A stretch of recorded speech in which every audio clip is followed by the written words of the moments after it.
BA पाठ प्रथम संस्कृत प्रथम प्रश्न पत्र भास एवं स्वप्न वासव। मैं डॉक्टर मनीषा गोदारा, साचार्य संस्कृत, राजकीय बांगड़ महाविद्यालय, डीडवाना।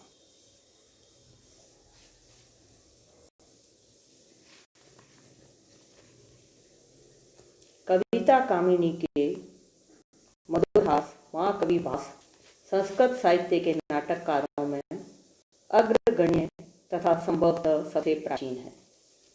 ये संस्कृत साहित्य के इतिहास में गीर्वाण वाणी अर्थात संस्कृत के ऐसे अमर कवि हैं जिनकी कृतियों का आज के वैज्ञानिक युग में भी अत्यंत गौरवपूर्ण स्थान है।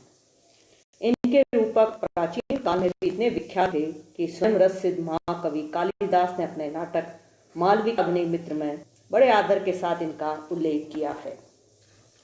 प्रथित यशसाम भास सौमिल कवि पुत्रादीनां प्रबंधान अतिक्रम में वर्तमान से कवे कालिदासस्य क्रियायां कथम परिषदो बहुमान।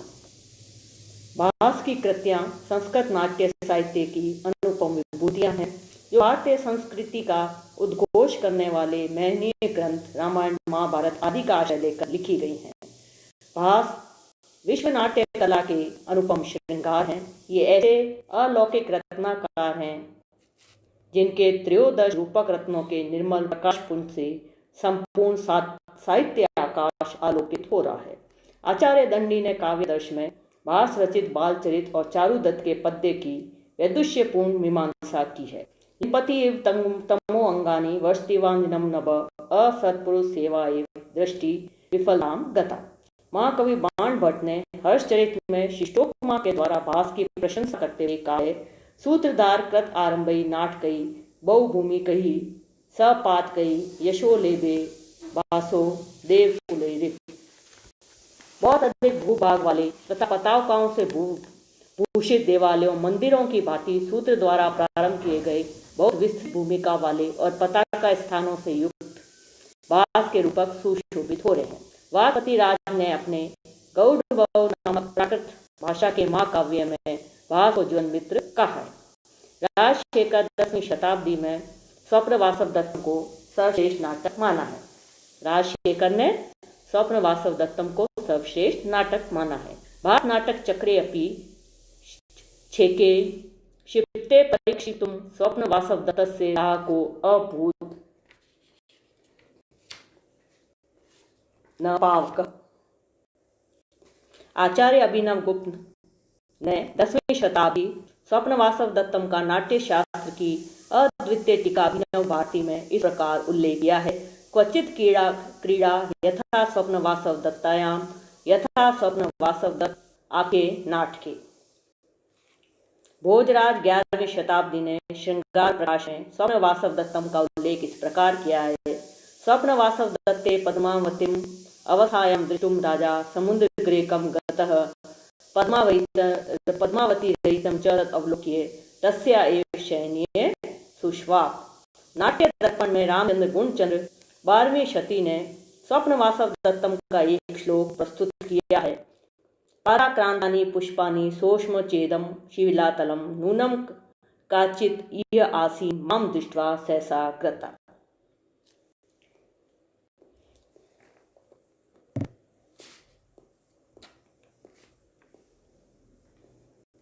नाटककार जयदेव ने प्रसन्न राघवम नाटक के आरंभ में भास को कविता कामिनी का हास कर भासो हास कवि कुलगुरु कालिदासो विलासः। भास का काल निर्धारण।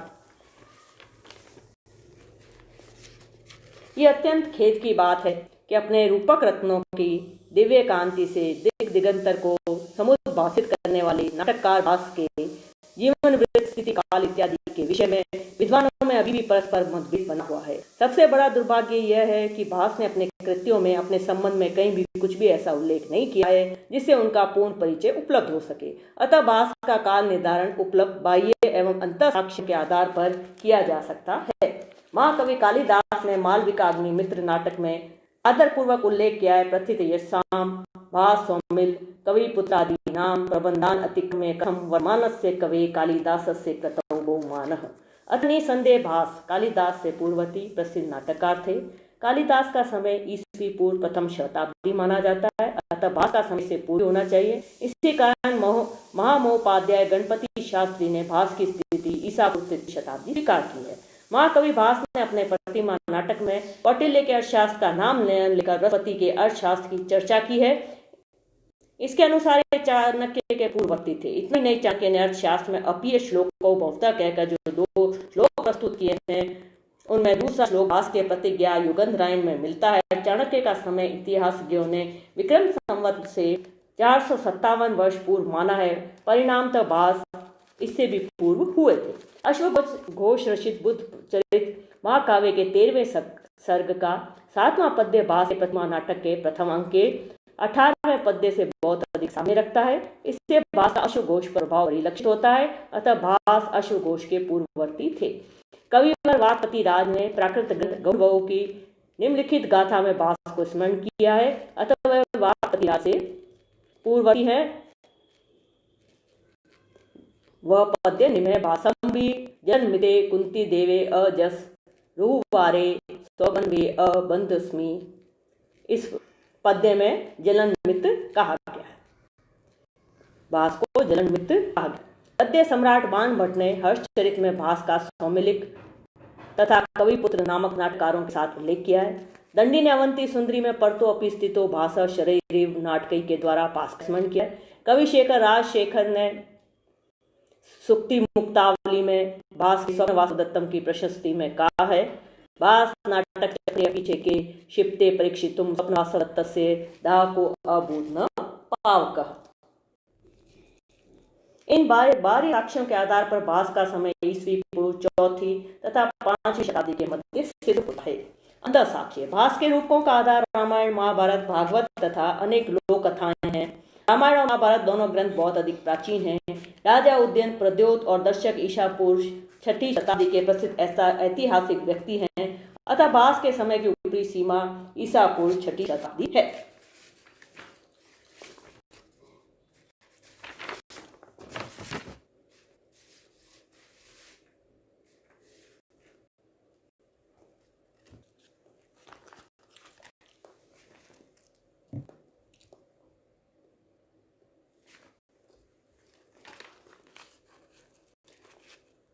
अभिमाट, प्रतिज्ञा युगंधरायण और स्वप्न वासुदत्तम नाटकों में ऐतिहासिक तथ्य मिलते हैं। राजगृह का राजधानी के रूप में और पाटलिपुत्र का साधारण नगर के रूप में वर्णन इस तथ्य का द्योतक है कि भास ईसा की 5वीं शताब्दी के थे। भास के रूपों में वर्णित सामाजिक दशाओं का अर्थशास्त्र तथा जातक कथाओं से परस्पर संबंध प्रतीत होता है। प्रतिमा नाटक में वर्णित मंदिरों के परिवेश में रित बालू डालने की प्रथा आप स्तंभ सूत्रों में भी मिलती है। प्रतिमा नाटक में वर्णित विद्याओं का काल ईसा पूर्व 6वीं शताब्दी से भी पूर्व का है। भरत वाक्यों में निर्दिष्ट राम सिंह पद किसी निश्चित एक राजा का बोधक नहीं है। हिमालय से लेकर विंध्याचल तक शासन करने वाला राजा का संकेत संभवतः नंदवंश से है।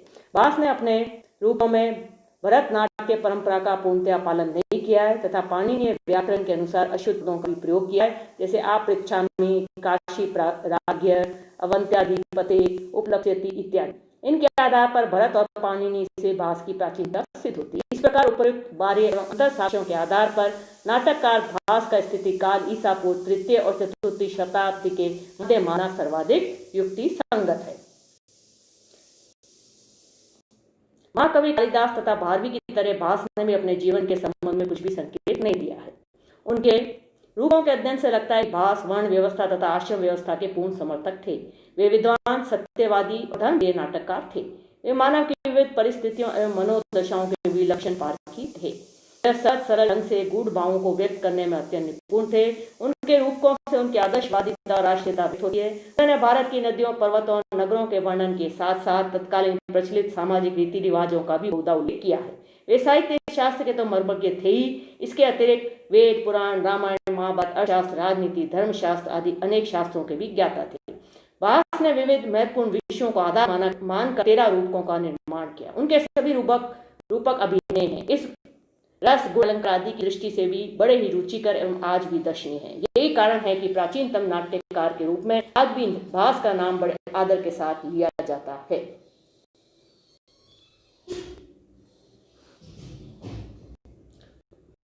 यद्यपि कुछ विद्वानों का कहना है कि भास के द्वारा लिखा केवल एक नाटक स्वप्न वासवदत्तम ही है, किंतु प्रबल प्रमाण के अभाव में मत मान्य नहीं हो सका।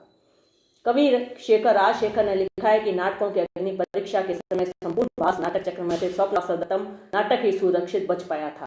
राजशेखर के कहने का यह आशय प्रतीत होता है कि तत्कालीन संपूर्ण संस्कृत नाटकों का मूल्यांकन करने पर भास के रूपों में से स्वप्न वासवदत्तम ही सर्वश्रेष्ठ नाटक माना गया था। इसी तथ्य उन्होंने इस प्रकार व्यक्त किया है, भास नाटक चक्रीय पीछे के क्षिप्त परीक्षितुम स्वप्न वासवदत्त से दाग को अभूत न पाक। यहाँ भास नाटक चक्र सबसे स्पष्ट होता है कि भास ने अनेक रूपों की रचना की थी। भास के नाटकों में कई समान वाक्य तथा समान पद्य दृष्टिगोचर होते हैं, जैसे बाल चरित, अभिषेक, उरुभंग, स्वप्न वासवदत्त, दूत वाक्य, मध्यम व्यायोग आदि में निम्नांकित वाक्य समानतया उपलब्ध होता है। एवं आर्यम मिश्रान विज्ञाप्यामि अये किम खलु मयि विज्ञापन विग्रह शब्द इव श्रूयते।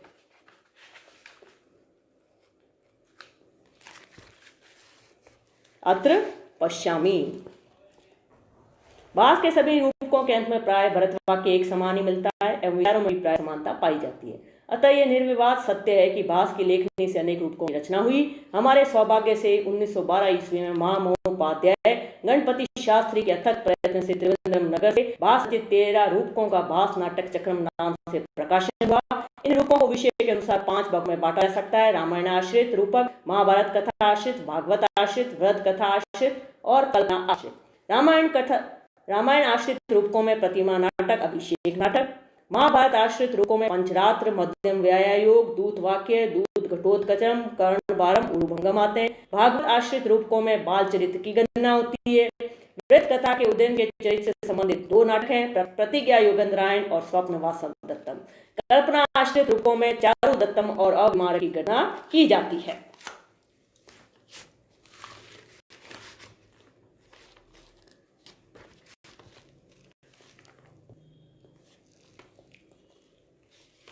भास के रूपों का हम संक्षिप्त परिचय प्रस्तुत करेंगे।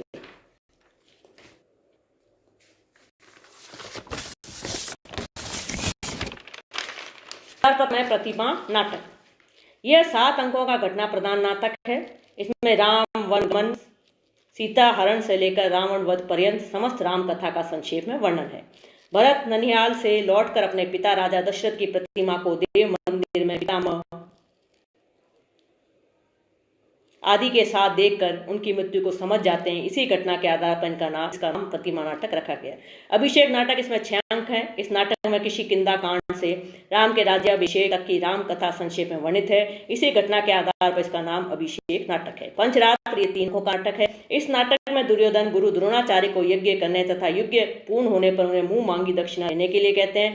द्रोणाचार्य जी अपनी दक्षिणा के रूप में पांडवों को आधा राज्य देने की मांग करते हैं। दुर्योधन के स्वीकार करने पर द्रोण क्रुद्ध हो जाते हैं। फिर शकुनि के परामर्श अनुसार दुर्योधन इस शर्त पर तैयार होता है कि यदि पांडव 5 रात्रि के भीतर मिल जाएंगे तभी ऐसा संभव हो सकेगा। कौरव विराट की नगरी पर गायों के लिए आक्रमण करते हैं। राजकुमार उत्तर कौरवों से युद्ध करते हैं और अज्ञातवासी पांडवों की सहायता से उनकी जीत होती है। पांडव को पहचान कर द्रोणाचार्य दुर्योधन को प्रतिज्ञा की याद दिलाते हैं। इस पर दुर्योधन आधा राज्य उन्हें देता है। ऐसी कथा महाभारत में नहीं मिलती, अतः ये कवि की आंशिक कल्पना से समन्वित है। मध्यम व्यायोग के एकांकी रूपक है। इसमें पांडवों के वनवास काल में भीम के द्वारा घटोत्कच के चंकुल से एक ब्राह्मण के मध्यम पुत्र के छुड़ाने की कथा है। मध्यम शब्द से भीम और ब्राह्मण बालक दोनों का बोधक होने से इसका नाम मध्यम व्यायोग है। दूत घटोत्कच ये एकांकी नाटक है। इसमें अभिमन्यु की मृत्यु के पश्चात घटोत्कच दूत बनकर श्री कृष्ण का संदेश कौरवों के पास ले जाता है। यहाँ दुर्योधन तथा घटोत्कच में विवाद बढ़ जाता है। घटोत्कच युद्ध के लिए दुर्योधन को ललकारता है, किंतु धृतराष्ट्र शांत कर देते हैं। अंत में अभिमन्यु के वध का बदला अर्जुन के द्वारा लिए जाने की धमकी देकर घटोत्कच वापस चला जाता है। ये वाक्य रहित एकांकी है। इसकी कथा वस्तु कवि कल्पना से मिश्रित है। कर्णबार, ये भी एक एकांकी रूपक है। इसमें दुर्योधन की मृत्यु के पश्चात कौरवों की ओर से कर्ण के सेनापति हो जाने पर युद्ध का सारा भार पा जाता है। इधर कर्ण ब्राह्मण वेशधारी इंद्र को अपना कवच कुंडल भी दान में दे देते हैं। ये युद्ध कर्ण के भार रूप हो जाता है। दूत वाक्यम, ये भी एक एकांकी रूपक है। इसमें पांडव पक्ष से भगवान कृष्ण दूत बनकर दुर्योधन के पास जाते हैं और उससे पांडवों को हिस्सा देने के लिए कहते हैं। इस पर दुर्योधन क्रुद्ध होकर कृष्ण को बंदी बनाने की आज्ञा देता है। तब भगवान कृष्ण अपना विराट रूप दिखाते हैं। इसी कथा के आधार पर इस रूपक का नामकरण किया गया है। ये प्राकृत भाषा से उरुभंग भी एकांकी है। इसमें द्रौपदी के अपमान के प्रतिकार स्वरूप भीम के द्वारा दुर्योधन के जंगा तोड़ने की कथा वर्णित है। संस्कृत साहित्य में केवल यही दुखांत रूपक उपलब्ध होता है। इसमें नाट्य शास्त्र की परंपरा का उल्लंघन किया गया है। बाल चरित ये 5 अंगों का रूपक है। इसमें भगवान श्री कृष्ण के जन्म से कंसवध पर्यंत की कथा वर्णित है। इस प्रकार इसमें मुख्यतया भगवान कृष्ण की बाल लीलाओं का वर्णन होने से इसका नाम बाल चरित रखा गया है। चारुदत्त ये 4 अंकों का नाटक है। इसमें एक निधन किंतु उदार ब्राह्मण चारुदत्त एवं उज्जैन की प्रसिद्ध सुंदरी गणिका वसंत सेना की सात्विक प्रणय कथा है। नायक के नाम पर ही नाटक का नामकरण किया गया। इसी के आधार पर महाकवि शूद्रक ने मृच्छकटिकम की रचना की। अविमारक इस 6 अंकों के नाटक में राजा कुंती भोज की पुत्री रंगी और सौवीर राज के पुत्र के विवाह की कथा वर्णित है। राजकुमार विष्णु सेन का दूसरा नाम अविमारक है। विष्णु सेन ने किसी समय अविभीड़ रूपधारी राक्षस को मारा था। इसी कथा के आधार पर इसका नामकरण किया गया है। प्रतिज्ञा योगेंद्रायण इस 4 अंकों के नाटक में राजा उदयन के द्वारा उज्जैनी की राजा प्रद्योत की कन्या वासवदत्ता के हरण की कथा वर्णित है। उज्जैनी की राजा प्रद्योत उदयन को अपनी राजकुमारी वासवदत्ता के साथ विवाह कराने के लिए छल पूर्वक आखिर के समय बंदी बनाकर लाते हैं। वासवदत्ता को वीणा सिखाने के लिए उन्हें अंतःपुर में रखते हैं। उसी समय उज्जैन का मंत्री योगेंद्रायण उज्जैन को छुड़ाने और वासवदत्ता के साथ उन्हें विवाह कराने की प्रतिज्ञा करता है। इसलिए इसका नाम प्रतिज्ञा योगेंद्रायण पड़ा। इसी प्रतिज्ञा के फलस्वरूप योगेंद्रायण की योजना के अनुसार उज्जैन का वासवदत्ता के साथ विवाह होता है। स्वप्न वासवदत्ता ये 6 अंकों का एक घटना प्रधान नाटक है। इसमें वत्सराज उज्जैन और अवंती नरेश की राजकुमारी वासवदत्ता के स्वप्न में मिलने की घटना वर्णित है। इसी कारण इसका नाम स्वप्न वासवदत्तम है। उज्जैनी नरेश प्रद्योत के राजमहल से वासवदत्ता का हरण कर उज्जैन अपनी राजधानी कौशाम्बी लाने के बाद उसमें अत्यंत आसक्त हो गए। फलतः उन्होंने राज्य कार्य भी अपने मंत्रियों पर छोड़ दिया। इस अवसर का लाभ उठाकर शत्रु आरुणि ने आक्रमण करके वत्सराज का अधिकांश भाग छीन लेता है। तब राज्य को पुनः प्राप्त करने के लिए मंत्री योगेंद्रायण मगध नरेश की कन्या पद्मावती के साथ उज्जैन का विवाह करना चाहते हैं। एक दिन उज्जैन के शिकार खेलने जाने पर योगेंद्रायण महारानी वासवदत्ता को मनाकर अपने तथा वासवदत्ता की आग में जलकर मरने की बात सर्वत्र फैला देते हैं और वासवदत्ता को मगध राजकुमारी पद्मावती के पास धरोहर के रूप में अपनी बहन बनाकर रख देते हैं। तदनंतर उज्जैन का पद्मावती के साथ विवाह हो जाता है। एक बार स्वप्न वासवदत्ता को देखकर उज्जैन की स्मृति ताजा हो जाती है। उधर उज्जैन का सेनापति रुममान मगधेश्वर की सहायता से आरुणि को हराकर राज्य वापस छीन लेता है। उचित अवसर पाकर योगेंद्रायण के सत प्रयास से वासवदत्ता और उज्जैन का पुनर्मिलन होता है। वत्सराज उज्जैन वासवदत्ता और पद्मावती के साथ सहर्ष अपनी राजधानी लौट जाता है। इस प्रकार ये नाटक सुखांत है। वह भास का अभिनय आदि दृष्टियों से सर्वोत्कृष्ट नाटक है। स्वप्न वासवदत्ता नाटक के नायक हैं सुप्रसिद्ध वत्सराज उज्जैन कला के दर्शनीय विलास प्रिय होने के कारण नाट्य शास्त्रीय परंपरा के अनुसार धीर ललित नायक हैं। अवंती नरेश प्रद्योत की पुत्री और वत्सराज उज्जैन की प्रथम पत्नी वासवदत्ता प्रस्तुत नाटक की प्रधान नायिका है। नाट्य शास्त्रीय नियमों के अनुसार ये स्वीय नायिका है। पद्मावती मगध राजा की बहन एवं वत्सराज उज्जैन की द्वितीय पत्नी है। नाट्य शास्त्रीय नियमों के अनुसार वह मुग्धा नायिका है। योगेंद्रायण वत्सराज उज्जैन का प्रधान अमात्य है। वसंत तक प्रस्तुत नाटक का विदूषक है। स्वप्न वासवदत्तम एक घटना प्रधान नाटक है।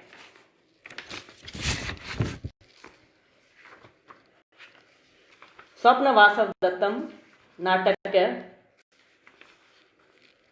स्वप्न वासवदत्तम नाम की सार्थकता। नाम कार्यम नाटकस्य गर्भितार्थ प्रकाशम। इस उक्ति के अनुसार नाटक का नाम विशेष गर्भित अर्थ को प्रकाशित करने वाला होना चाहिए। नाटकों के नाम किसी घटना विशेष या प्रधान पात्र के आधार पर रखे जाते हैं। स्वप्न वासवदत्तम एक घटना प्रधान नाटक है। इसमें 4 घटनाओं का समावेश हुआ है। प्रथम अंक में ब्रह्मचारी का प्रवेश, चतुर्थ अंक में राजा और विदूषक की वार्ता, पंचम अंक में स्वप्न का दृश्य तथा षष्ठ अंक में सभी पात्रों का सुखद मिलन। इन चारों घटनाओं में पंचम अंक का स्वप्न का दृश्य प्रस्तुत नाटक की सर्वाधिक महत्वपूर्ण घटना है। इसमें राजा उज्जैन की स्वप्न अवस्था में रानी वासवदत्ता से भेंट होती है। भास ने अपनी विलक्षण प्रतिभा से इसे अत्यंत कलात्मक ढंग से प्रस्तुत किया है। इस मिलन से वासवदत्ता के चिर वियोग व्यथित हृदय को संतोष मिलता है तथा राजा को वासवदत्ता के जीवित रहने का सुखद आभास। अपहृत राज्य की राजा के द्वारा पुनः प्राप्ति ही इस नाटक का मुख्य उद्देश्य है। उक्त घटना नाटक के उद्देश्य की पूर्ति में सहायक है, नाटक का केंद्र बिंदु है। इस नाटक के दो नाम प्राप्त होते हैं, स्वप्न नाटकम और स्वप्न वासवदत्तम, किंतु सर्वाधिक प्रसिद्ध नाम स्वप्न वासवदत्तम ही है। नाम की व्युत्पत्ति। स्वप्ने दृष्टा वासवदत्ता स्वप्न वासवदत्ता, स्वप्न वासवदत्ताम अधिकृत्य कृतम नाटकम स्वप्न वासवदत्तम। इस प्रकार भास ने बड़ी सूझबूझ से इस नाटक का उत्कंठावर्धक एवं अत्यंत सार्थक नाम स्वप्न वासवदत्तम रखा है। यह संस्कृत साहित्य का सर्वश्रेष्ठ सफल नाटक है। इसमें पात्रों के चरित्र का उत्तरोत्तर विकास एवं मनोवैज्ञानिक विश्लेषण दर्शनीय है। नायक उद्यन का चरित्र पत्नी व्रत का पवित्र आदर्श है। वासवदत्ता निस्वार्थ पति परायण तथा पति के लिए स्वस्थ त्याग देने वाली आदर्श पत्नी है। उसी भांति उच्च विचारों वाली पद्मावती भी नारी जगत का श्रृंगार है। योगेंद्रायण एक स्वामी भक्त कर्तव्यनिष्ठ आदर्श अमात्य है, जो राजा के हित में अपना हित समझता है। मंत्री रुमणवान का व्यक्तित्व भी कम नहीं आंका जा सकता, जो राजा की रक्षा में प्राणपण से लगा हुआ है। रस भावों की शिष्ट एवं परिष्कृत अभिव्यक्ति तथा नव नव कल्पनाओं से परिपूर्ण कवित्व शक्ति को देखकर इस रसिक का मन मयूर नहीं नाच उठेगा। भास मानव हृदय के विविध विकारों एवं प्रकारों के अद्वितीय वाक्य हैं। इनकी लेखनी में निर्जीव को सजीव तथा नीरस को सरस बनाने की अद्भुत क्षमता है। भास अभिनय कला के स्पंदन को पहचानते हैं। यही कारण है कि इनके रूपकों में स्वयं अभिनय जन्य रस स्यंदित होता रहता है। यद्यपि इस नाटक के अंग रूप में वीर, शांत एवं हास्य आदि का भी वर्णन हुआ है, किंतु प्रधानतया रस राज श्रृंगार का परिपाक हुआ है। वासवदत्ता की वियोग अग्नि की कसौटी पर नसीम प्रेम को परखने के बाद नाटककार ने पुनर्मिलन कराया है, क्योंकि वियोग के बाद ही संयोग का सच्चा सुख मिलता है। लाके घटनाओं की मनोरम संगति तथा विधि के विधान के अनुसार दुख की सुख के रूप में परिणति दिखाकर भास ने बताया है कि संसार में सुख दुख रथ के पहिए की भांति ऊपर नीचे होते रहते हैं, बदलते रहते हैं। अतः विपत्ति में धैर्य नहीं खोना चाहिए और संपत्ति आने पर मिथ्या गर्व नहीं करना चाहिए।